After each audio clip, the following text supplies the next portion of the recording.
back with the scooter again. I forgot to start recording, but I got that on. That was kind of boring anyway, because it's just putting screws and bolts through. Just through there, and what's behind there. There's one there just to keep the space kind of half from snapping maybe. And then the cable, I'm gonna zip tie onto there. If you don't like zip ties, you can do it some other way, but I need to wash again. But I washed it like not yesterday, but the day before, and it's that dirty again. But it was raining, I suppose. But so gotta put a hole in there. May or may not run into clearance issues, which could be a little bit annoying, but it should be alright. And yeah, if you haven't seen the video of making notes, go have a look at it. So I'm just gonna get everything out of the box and everything. Yeah, so I got these all kind of in the shape. Yeah, always happens at the right time, eh? Your drill dies. So I've got to wait however long for that to charge, but so that's not going to be a problem for taking the wheel off, the tire off, or the wheel. If you're going to do what I'm doing, but the amount of people that watch this probably not. And if you're actually in New Zealand, you kind of, I suppose over in America and other countries, you might be able to buy something similar from the shop, but they'll probably the one that you can get buy over here from the shop. I think that one. The back end was a bit shorter, and I think it was round tube, so it'd be a little bit harder. I'm going to see if I can keep that on. I'm wondering if I should wait until I've got the until I've got that engine on, or should I just shove it on there? I'll be back in a sec. I'm just going to cut that off. I figured it would be a bit boring watching me put this on. I kind of tried to stay, didn't really want to go on there, but it's on there now, and the twist grip works.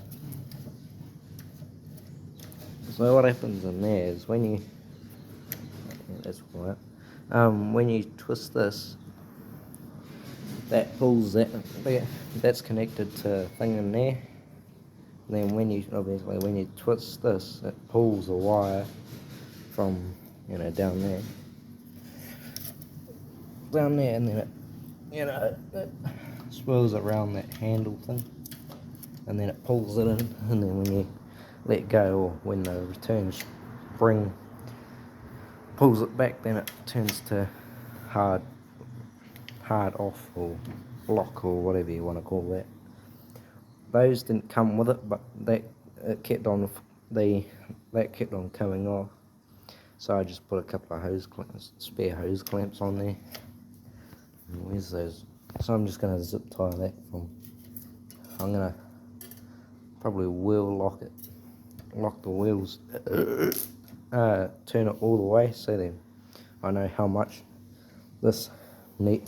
slack this needs, so it doesn't so it actually turns. So if you had it like this, see how if I stand on this when it's like that, it's under the bin, but it would be there, and then it would tug on that and you wouldn't be able to turn. So where's those? Hold on, I'll be back in a second. Yes, I am going to trim the zip ties. There's a little bit more there, because that was going below the frame, and I have bottomed out in this thing quite a few times. So that,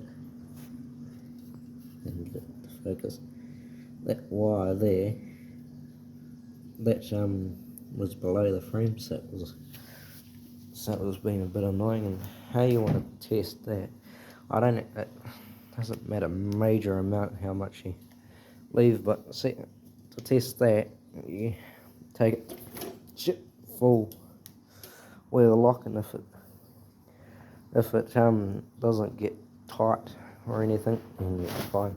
No, you're probably never going to have to go all the way that far around, but you know, if it's better to have more than not enough, and the other way to level lock. And there's plenty of slop on there, so that's how you test that. I figured. Fuck. A piece of something or other on the ground. Then to do that, I'm just gonna stand it up. Obviously, you've already seen the sprocket, and I'm just gonna scissors cut those off, and I'm gonna wait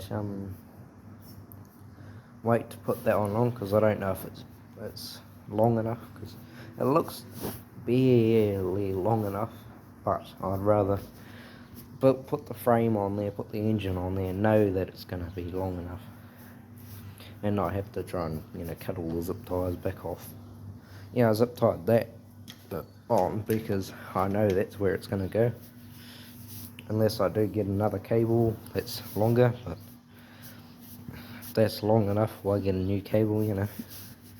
And I think I have another couple of cables that I might be able to rob off my old bike that I crashed into a tree too, so sweet. So that's probably as far as I'm gonna get for this video. Sorry it's only a short video, but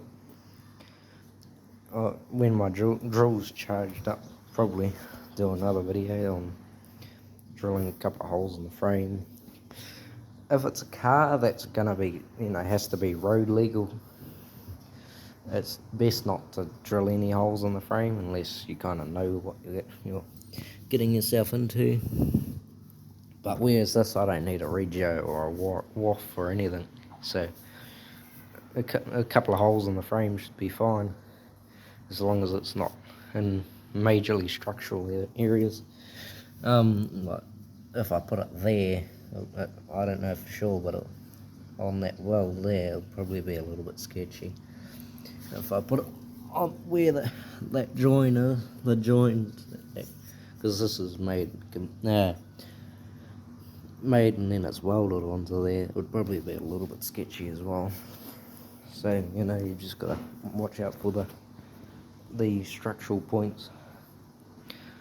But yeah, so see you next video.